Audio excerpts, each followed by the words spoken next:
اور تحریک انصاف کے مینڈیٹ پر جو ڈاکہ ڈالا ہے، فارم 45 اور فارم 47 کے اندر رزلٹ تبدیل کیے گئے ہیں، وہ ان کو اصل آپ رزلٹ واپس دے دیں، مینڈیٹ واپس کر دیں، تو انہیں پیپلز پارٹی کو بھی ساتھ ملانے کی ضرورت نہیں ہے اور آپ کی ٹینشن بھی ختم ہو جائے گی۔ لیکن ایک طرف آپ ننگی ڈکیٹی کریں، غنڈہ گردی کریں، بدماشی سے فائدہ اٹھائیں اور تحریک انصاف کے لوگوں کو توڑ کر، اغوا کر کے، دھمکیاں دے کے، زبردستی شامل کر کے، تو ان کی اکثریت کو، پہلے آپ سادہ اکثریت ہے اور اس اکثریت کو 2/3 اکثریت ہے کے پی کے اندر، اور پنجاب کے اندر بھی ان کی اکثریت ہے، پنجاب اسمبلی کے اندر بھی پی ٹی آئی کی اکثریت ہے فارم 45 کے مطابق، اور وفاق کے اندر بھی ہے۔ تو آپ ڈکیٹی کر کے پہلے ان کی سیٹیں کم کر دیں اور پھر کہیں جی پیپلز پارٹی کے ساتھ مل کر حکومت کریں، نہیں، وہ اکیلے بھی حکومت خواجہ صاحب بنا سکتے ہیں، لیکن یہ ڈرامے بازی چھوڑ دیں، ان کی جو ڈکیٹی کی گئی سیٹیں ہیں وہ واپس کریں۔ چوری میں اس لیے نہیں کہہ رہا کہ اس مرتبہ چوری ہوئی نہیں ہے، اس مرتبہ ڈکیٹی ہوئی ہے۔ اچھا، اب یہاں پر جس طرح وہ جاوید لطیف ہے، وہ عجیب قسم کی کہانیاں سنا رہا ہے، ایک ڈرامے بازی، بھائی آپ اپنے فارم 45 لے کر آؤ، اور مریم اورنگزیب وہ انٹرنیشنل میڈیا کو دھمکیاں دے رہی ہے۔ تو یہ ڈبل منافقانہ گیم ہے جو کہ تحریک انصاف اس جھانسے کے اندر بالکل نہیں آئے گی۔ آج تحریک انصاف نے احتجاج کی کال دی ہے، اور آپ اندازہ کریں اسلام آباد کے اندر پریس کلب کے سامنے، یعنی F9 پارک سے لے کر اسلام آباد پریس کلب تک تحریک انصاف کا احتجاج تھا، اور یہی وہ بوکھلاٹ ہوتی ہے، یہی وہ چیزیں ہوتی ہیں جو ہمیشہ یہ انتظامیہ بلنڈر کرتی ہے، یا ان کے پیچھے جو ہینڈلر ہوتے ہیں وہ ان سے بلنڈر کرواتے ہیں۔ بھئی احتجاج ہے، احتجاج پرامن طور پہ ہوگا، پولیٹیکل ایکٹیویٹی ہے، ہونے دیں، اس کے بعد اس کا اینڈ ہو جائے گا، اور یہ ایک سیاسی خبر ہے، ڈسکشن ہے، ہوتی رہے گی۔ لیکن آپ پولیس کو بلا کے، وہ ایک گرین ایریا پریس کلب اسلام آباد کا بڑا پیارا، جو بھی لوگ آتے ہیں اپنا دکھڑا لے کے، وہ وہاں پرامن احتجاج کرتے ہیں، میڈیا کوریج ہوتی ہے، پرامن طور پر منتشر ہو جاتے ہیں۔ اب وہاں پہ قبریں کھود دی گئی ہیں، یعنی گڑھے کھود دیے گئے ہیں، اور یہ قبر تو بیسیکلی جمہوریت کی ہے، فریڈم آف پریس کی ہے، آزادی اظہار رائے کی ہے، انسانی حقوق کی جو ہے وہ ساری وہ قبریں وہاں پہ اس طریقے سے کھود دی گئی ہیں، اور رات گئے یہ ساری مشینری پہنچا کے تماشا کیا گیا کہ کل پی ٹی آئی کا جو احتجاج ہے وہ یہاں پہنچنا ہے، تو لہذا، اور دفعہ 144 نافذ ہے جی اسلام آباد کے اندر، صرف تحریک انصاف کے لیے دفعہ 144 نافذ ہے۔ وہ یار پہلے آپ کچھ نہیں کر سکے، اب تو الیکشن ہو گئے ہیں، اب تو یہ غنڈہ گردی بدماشی بند کرو، جمہوریت کو بحال کرو، تاکہ پراپر طریقے سے پرامن احتجاج ہوں، معاملات چلے۔ لیکن چونکہ بےعزتی آپ کو لگتی نہیں ہے، رسوائی آپ کی ہو گئی ہے، عوام نے آپ کے خلاف مینڈیٹ دے دیا ہے، لیکن آپ ابھی بھی اپنے وہ آخری جو مسل ہوتے ہیں وہ دکھا رہے ہو کہ ہم بڑے طاقتور ہیں۔ طاقتوری کیا ہے بھائی؟ لوگوں کو اٹھانا، زد و کوب کرنا، زبردستی زبانیں بند کرنا، کالے کرنا، کیا فائدہ ان چیزوں کا؟ تو اب یہ دفعہ 144 ہے، اب ٹکراؤ خود انتظامیہ شاید چاہتی ہے، ٹکراؤ ہو، گرفتاریاں ہو، کوئی ان پر پتھر مارے، کسی پر وہ ڈنڈے ماریں، پھر آنسو گیس شیلنگ ہو، پھر بھرپور ہو، پھر ہم کہیں یہ 9 مئی والے ہیں۔ بھائی پہلے یہ 9 مئی کا منجن آپ کا نہیں بکا، عوام نے اس کو اٹھا کے پھینک دیا ہے، تو اب بھی نہیں بکے گا۔ یعنی اس طرح کی چیزوں کا تو پریزنر وینز،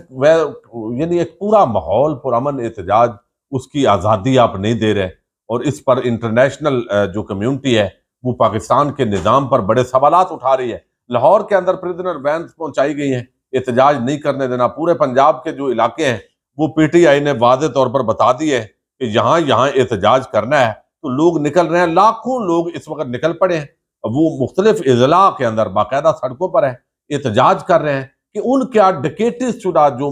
یہاں پہ ساری چیز ہے وہ واپس کی جائے، لیکن وہ ظاہر ہے واپس کرنے کے لیے تیار نہیں ہے۔ ورنہ اگر ڈکیٹی شدہ مینڈیٹ واپس دیا جائے تو تحریک انصاف جو ہے وہ خود وفاق، پنجاب اور خیبر پختونخوا تینوں جگہوں پر اپنی حکومت بغیر کسی دوسری پارٹی کی مدد کے وہ بنا سکتی ہے۔ تو پہلے ان کی اکثریت کو زبردستی اقلیت میں بدل کے، تو پھر اب یہ ڈبل گیمیں کی جا رہی ہیں۔ تو یہ میرا خیال ہے آزادی اظہار رائے پر اور اجتماع پر آزادی کو جمہوریت کش جو یہ فیصلے ہیں، اسی کے خلاف عوام نے مینڈیٹ دیا، اور بالآخر آپ کو جانا عمران خان کے ساتھ ہی ہے، اسی سے بات کرنی ہے، الٹے بھی لٹک جائیں۔ عوام اب نہ تو مارشل لا کو قبول کرے گی، اور نہ ہی جو ہے وہ اس طرح کے ہتھ کنڈوں کے سامنے سرنڈر کرے گی۔ اب دوسری طرف جو ہے وہ ایک اور معاملہ بھی ہے، اور وہ ہے اسلام آباد ہائی کورٹ سے ریلیونٹ۔ ایک تو اسلام آباد ہائی کورٹ کے اندر آج باضابطہ تحریک انصاف نے درخواست دائر کی ہے لطیف کھوسہ کی وساطت سے، اور وہ یہ ہے مشال یوسف زئی انہوں نے بتایا ہے کہ پاکستان کے لیڈر عمران خان اور بشرا بی بی نے اپنے کیسز میں اپیلوں کے حوالے سے مجھے واضح ہدایات دے دی ہیں کہ قوم کو آگاہ کریں۔ عمران خان صاحب اور بشرا بی بی کی جان کو شدید خطرہ ہے، اور اس حوالے سے ہم اسلام آباد ہائی کورٹ جا رہے ہیں اور وہ ریٹ پٹیشن لطیف کھوسہ آج داخل کریں گے۔ تو لہذا ایک تو یہ درخواست ہو رہی ہے، اور دوسری بڑی حیرت انگیز چیز ہے، اور وہ یہ کہ اس وقت عمران خان کا جیل کے اندر رہنا پہلے ہی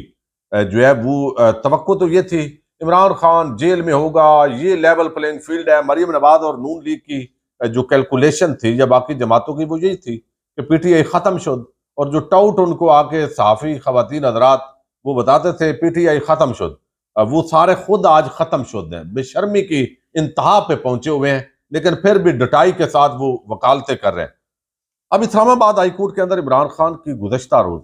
جو ان کے جن کیسز کے اندر عدت کیس ہے، توشہ خانہ کیس ہے، پھر اس کے اندر سائفر مقدمہ ہے، جو سزائیں سنائی گئی ہیں، آگے 190 ملین پاؤنڈ جو ہے وہ آ رہا ہے، تو ان ساروں کے اندر جو ہے وہ باقاعدہ طور پر یہ درخواستیں دائر کی گئی ہیں کہ سزا کو معطل کیا جائے، عمران خان کو رہا کیا جائے، اور باقی جو چیزیں ہیں میرٹ پر ان کو سن لیا جائے، کیونکہ یہ ناجائز مقدمات ہیں، بوگس ہیں، ان کے اندر کوئی وزن نہیں ہے، یہ سیاسی انتقام کا ایک نشانہ بنایا گیا ہے، اور اصل اس کے اندر جو تیزی کے ساتھ ٹرائل ہوا ہے وہ بھی ایک بڑی وجہ ہے، جو ججز نے کردار ادا کیا، جو پراسیکیوشن نے کردار ادا کیا، تو کمزور مقدمات ہیں، انہوں نے اڑ جانا ہے، لہذا یہ ایک ناجائز طور پر سابق وزیر اعظم کو سزا دی گئی ہے۔ تو اب اس پر اسلام آباد ہائی کورٹ کا جو عموماً طریقہ واردات ہے، جو بھی اس کو عنوان دیں عمران خان کے مقدمات کے اندر، تو کوئی نہ کوئی اعتراض عائد کیا جاتا ہے، لیکن آج یہ بڑی انہونی ہوئی ہے کہ اعتراض عائد نہیں کیا گیا۔ یہ جو اپیلیں دائر کی گئی ہیں، یہ علیحدہ بات ہے کہ جو ہمارے چیف جسٹس عامر فاروق صاحب ہیں وہ کتنی دیر ان کو ادھر ادھر گھمائیں گے، رکھیں گے اپنے پاس، پھر فیصلہ محفوظ رکھیں گے، پھر جب اس کی ضرورت ہوگی یا کوئی ہدایات یا کہیں سے کوئی ان کو الہام ہوا تو اس کے مطابق وہ کیا کرنا ہے وہ کریں گے۔ لیکن بہرحال یہ ضرور ہے کہ اسلام آباد ہائی کورٹ نے عمران خان اور شاہ محمود قریشی کی سزاؤں کے خلاف اپیلوں کو ڈائری نمبر الاٹ کر دیا ہے بغیر یہ اعتراض کے۔ عمران خان کی اپیل کو جو ہے وہ 2978/2024 یہ نمبر لگا ہے، شاہ محمود قریشی کی جو اپیل ہے اس کو 2950/2024 یہ نمبر الاٹ کیے گئے ہیں، اور اب اس کے باقاعدہ طور پر جو ہے وہ آئندہ چند دنوں کے اندر سماعت ہوگی، دلائل ہوں گے، اس کے بعد الٹیمیٹلی جو عمران خان ہے ان کی بھی رہائی ہو رہی ہے، کل طیبہ راجہ کی رہائی ہوئی ہے، کچھ اور خواتین کی بھی اب رہائی ہونے جا رہی ہے، اور 9 مئی کا جو بھی معاملہ تھا اس کے اندر کوئی جینون لوگ ہیں تو وہ آلریڈی تحریک انصاف اس پر بات کر چکی ہے، جنہوں نے قانون کی خلاف ورزی کی ہے تو وہ خلاف ورزی پر اپنی سزا پوری کر چکے ہیں، کچھ کر لیں گے، لہذا اس کو ایک منظم حملہ کر کے بنانا اور عمران خان سے معافی دلوانے کی کوششیں وہ ناکام ہوئی ہے۔ یہ ایک اوورال پرامن احتجاج کی حد تک تو تحریک انصاف کی مشاورت ہو سکتی ہے، لیکن آگے جا کے آگ لگانے والی بات اس طرح کا کوئی بھی جو ہے نہ کسی کے پاس ثبوت ہے، لیکن وہ سارے بہرحال بیانیے زبردست ہوئے ہیں، تو یہ انہونی ہوئی ہے۔ عمران خان جلد جو ہے وہ اگلے چند ہفتوں میں یا 2-3 مہینوں کے اندر اندر رہا ہونے جا رہے ہیں، اور یہی کچھ جو ہے وہ نون لیگ اور باقی جماعتوں کو بھی لگتا ہے کہ عمران خان اندر جو ہے وہ زیادہ خطرناک ہو گیا بنسبت باہر کے، تو یہ خود بھی بیچارے اب جو ہے وہ سارا کچھ کر کے پھنس گئے ہیں۔ یہ ایک بڑی ڈیولپمنٹ ہے، تو احتجاج پورے ملک میں ہو رہے ہیں، انتظامیہ بخلاہٹ کا شکار ہے، اور سارا کچھ عجیب طریقے سے ہو رہا ہے۔ اللہ تعالیٰ خیر خیریت سے یہ دن بھی گزارے۔ پاکستان زندہ باد، پاک فوج پائندہ باد۔